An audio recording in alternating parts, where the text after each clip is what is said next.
I was once happy, sloshing around in my own private primordial pool.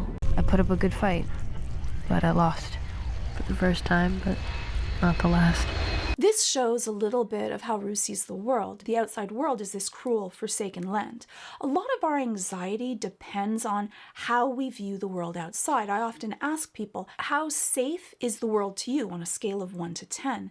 And this shows that even at a very young age, Rue saw the world as unsafe, which increases our feeling of anxiety because if the world is unsafe, we better keep our adrenaline system on high, just in case a danger comes for us, so that we're better prepared. I was born 3 days after 9/11, watching those towers fall over and over again until the feelings of grief gave way to numbness. Her parents, when she was just born, are watching this stressful situation over and over again. But Rue seems to believe that this is one of the reasons that she has such anxiety. 13, 14. What are you looking at, Rue? 17. Rue.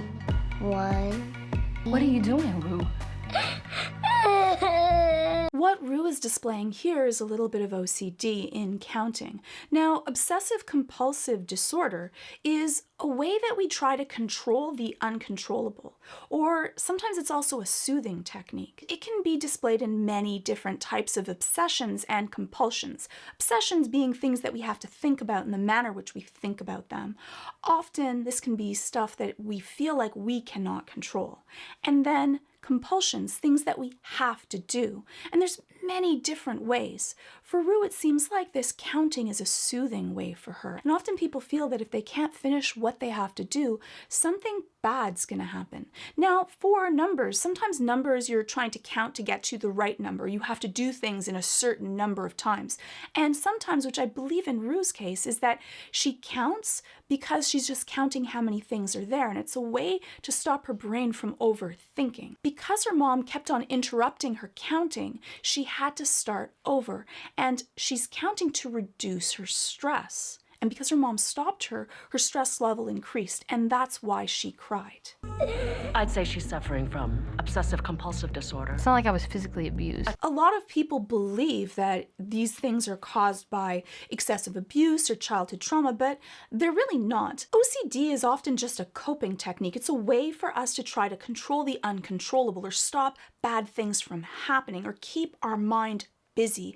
And the thing with OCD is that doing these things actually makes us feel like we're reducing our stress, but it starts off with doing something really small and then grows upon itself, because after a while you end up with this threshold of doing it once isn't enough, or to that level is not enough anymore. And so just like an addiction, you have to add a little bit more to it to get that same amount of relief. It's not like I was physically abused Attention deficit disorder. or had a shortage of clean water. And then they mention how she has ADHD. That means that it's hard for her to stay attentive to certain things unless she's very interested in those. Actually, there's a lot of controversy because so many people have it. Is it just normal behavior and we're kind of all on a spectrum? But it's shown by forgetfulness, being disorganized, and easily distracted. And it's interesting that it's often displayed very differently from boys to girls also. And so often for girls, it is misdiagnosed or not diagnosed at all. And if it is, it's much later in life. And so they can often feel like they're not good at school, or they're just something wrong with them, or that they're stupid, when really it's just harder for them to focus. And let's just say it, it is not normal for children to be able to sit down for 7 hours a day and just be focused on one thing anyways. General anxiety disorder. Or was molested by a family member. General anxiety disorder. What we have is in the limbic part of our brain, the middle part of our brain, the primal part, it's our protection system. And if there have been a lot of thoughts in our head of danger, it ends up being kind of wired to always be on red or orange alert. And that means that there's more adrenaline and cortisol that's running through our system all the time. Now, having spouts of anxiety are very common for people, but with generalized anxiety disorder, it's kind of set to always being anxious. And that means that you can't really ever feel relaxed. And that's exhausting. Your body is rushing through all of these neurotransmitters as if you are running from a tiger, even though you're sitting in place. And because of that, you might feel really tired all the time. And possibly bipolar disorder. but she's a little young to tell. Bipolar disorder is when you end up going through these manic states where you feel like you're a god, there's nothing that can stop you, and then depressive periods, and you end up going through these highs and these lows. Maybe she has it, maybe she doesn't. At this age, this wouldn't be something that would be diagnosed yet, but it would be something that we monitor. Probably the therapist wouldn't actually say this in front of a family so hardlined. It's a lot to be able to take on. And a lot of these things are completely treatable too. But to have a young child hear all of these different diagnoses and then to see their parents' reaction can be really hard on them, because then they feel like they're to blame. There's something wrong with them. A child, when they're developing, sees the world through their parent's eye. They fall down and they get hurt. The first person they look to is their parent to say, am I okay or not? Their self-assessment is actually a reflection, a mirroring of how their parents are feeling. Honey, it's just the way your brain was hardwired. Plenty of people have struggled with the same things you struggle with. Like who? What Rue wants to know is, am I okay? Is there something defective with me? Am I gonna be all right? And actually, yeah, like a lot of people have many of these things and still can be exceptionally successful. Plus, a lot of these are treatable, that you don't have to go through a life of suffering just because of that. Just because you have these does not mean that your life is going to be exceptionally difficult. You may need to learn different tools and techniques, though, in order to be able to manage. We have to do that no matter what, whatever are our flaws or challenges that we have to deal with. And every now and then, if I focus too closely on the way I breathe, I die. So what Rue is going through right now is actually a panic attack. So panic attacks mostly are about thoughts of something bad is going to happen. And for Rue, what she's actually going through is a panic attack. She fainted. So two things. One is that her panic attack was caused by her focusing too much on her breathing. Now, usually for people that have panic attacks or anxiety, we tell them to slow down your breathing, practice breathing techniques. But for people that have a symptomologically triggered anxiety linked to over-sensing their body, and with that being breathing, I actually don't like them to do breathing techniques. I just tell them to slow down and relax instead, because that thought of their breathing actually can bring on a panic attack, because they're thinking in their head, oh my God, look at my breathing, it's too fast, it's too slow, it's going quickly, just like focusing on any other part of their physiology, such as their heartbeat, could bring on a panic attack. It's actually very rare for people to faint when they have an anxiety or panic attack. Usually you have an increase in blood pressure. But what you do is the same technique that fighter pilots use when they're going through many different G-forces. You end up flexing and pulsing to bring the blood back to your head, because in your case, you actually have a drop in blood pressure. But for most people, they actually have an increase in blood pressure, and they will not faint.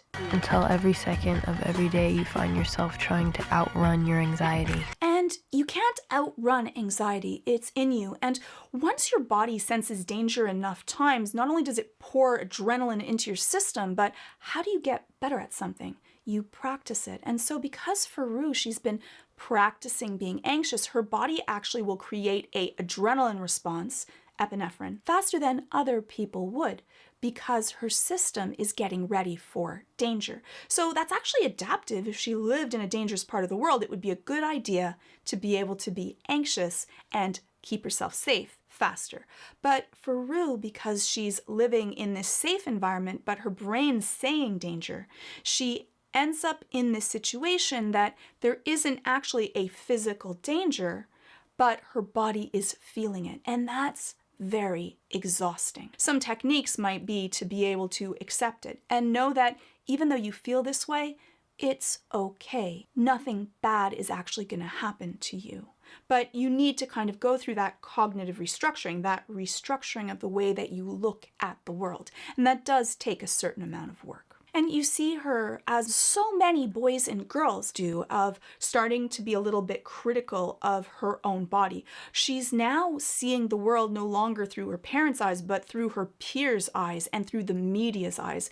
And it's interesting because we pay so much attention to what we eat, what we consume in our body through food. But it's also really important, especially for young boys and girls, how do they see their place in society through the media? And they're trying to live up to this photoshopped, airbrushed version of what is real. And so she's starting to get a little bit of a effect of being thinner. She's sucking in her stomach, might be better. And that's actually not true, but because that's what we're inundated with the media, what you see, what you hear becomes reality for you. And quite frankly, I'm just exhausted. And that's something that's so common with all of my people that are dealing with anxiety, is that you're just constantly inundated by all of this adrenaline and cortisol that's running in your system all the time.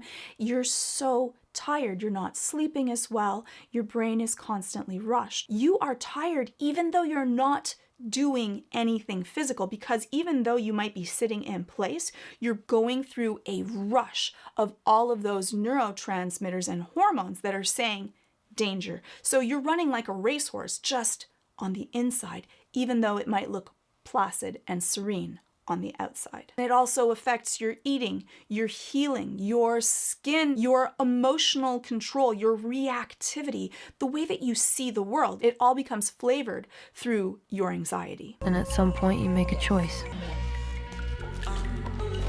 And so how does Rue cope?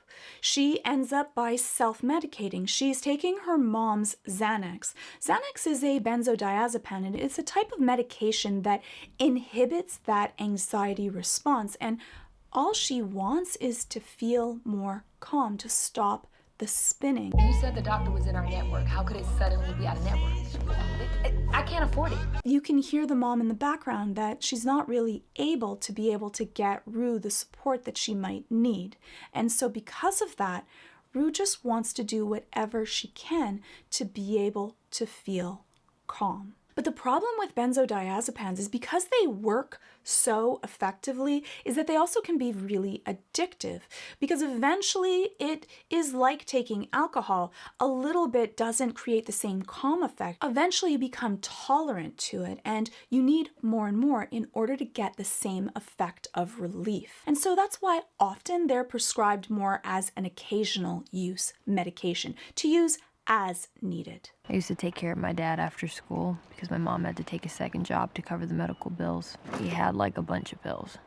He was too out of it to know I was high. This all started when Rue was having to take care of his father's cancer treatment on her own, and the amount of stress and pressure that must have been on her. You can't even imagine what it's like to be able to watch your person have to go through this treatment and what the aftermath and the stress on Rue would be because of that. Rue, did you eat breakfast?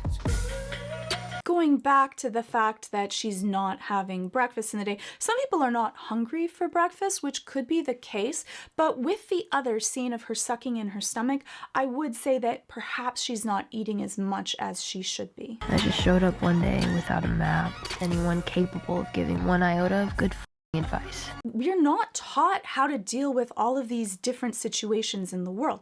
We're not taught what we should do if we're feeling anxiety or anger or loss. And I think that her being shown also in the school situation of dealing with mass shooters or lockdowns or fire can cause a lot of distress for children, because they're dealing with the physical effect of what to do to keep safe, but not the emotional effect of what should we do with all the strong emotions and fears that might come with it. This would be a great subject in school. Wouldn't we all be so much better if starting from kindergarten, we had a class that actually helped us deal with our emotions and the things that are happening around us. Sorry, a little bit of a soapbox, but it's true. And so Rue ends up going down this path of addiction and self-medicating in order to go back to that place of feeling calm and serene. But I think that also when you're not shown those tools, a lot of people believe that there is no help for them because they haven't already been shown that. And we don't talk about these things. So many people feel like they're alone. They're unique. They're the only ones that are going through this. And so they don't even want to share it because they figure that people will just discard them or not understand or say something that makes them feel hurt instead of feeling better. Because we're also not trained in how do we deal when someone tells us that they're dealing with something that's very serious or dangerous or scary or something we don't understand. And then suddenly, And then we go through the risk of self-medicating in order to feel better, is that you could end up in a situation where you're going through an overdose. I remember the first time it happened to me, I got so scared I wanted to call 911. I didn't want to f up everyone's night. It's interesting that when we talk about Rue is that her thought is that she doesn't want to be a trouble. She doesn't want to call 911 even though she knows she's in danger. And that's often what happens, is that people don't want to be a burden, to be this person that's always causing trouble. And so sometimes when they actually need help, they may not reach out. This would be what I would want to know, the things that affected her early in life, where she's starting from. I want to see the world through her eyes. And if you're still curious about more reaction and psychology videos, you can watch them all ad-free, sponsor-free, like all my videos, all on Nebula. And it's not just my videos, but Mary Spender, Wendover, Renee Ritchie, Real Life Lore, Alt-Shift-X, and so many more. All ad-free, sponsor-free on Nebula, and bundled in for free when you sign up with today's sponsor, CuriosityStream, at curiositystream.com/Georgia Dow, or you can click on the link below. And right now, because you watch this channel, you can get CuriosityStream for 26% off, less than $15 a year. I don't know what you can buy for $15, but not much around where I live. And you get the whole catalog for a year. That includes thousands of amazing documentaries and series like Inside the Mind of a Con Artist. We unearth the human truths behind some of the most extraordinary cases in con artistry, and we deal with the psychology that makes them tick. You'll also be supporting educational creators directly for 26% off CuriosityStream, less than $15 a year, and Nebula bundled in for free. Yes, free. Just go to the link below or curiositystream.com/Georgia Dow, and clicking that link really does help my channel. So thank you so very much. And thank you to CuriosityStream. But this is just the beginning. So if you like this video and want to see more, and we can go through a little bit more of Rue and Jules and everyone else's journey, let me know in the comments below.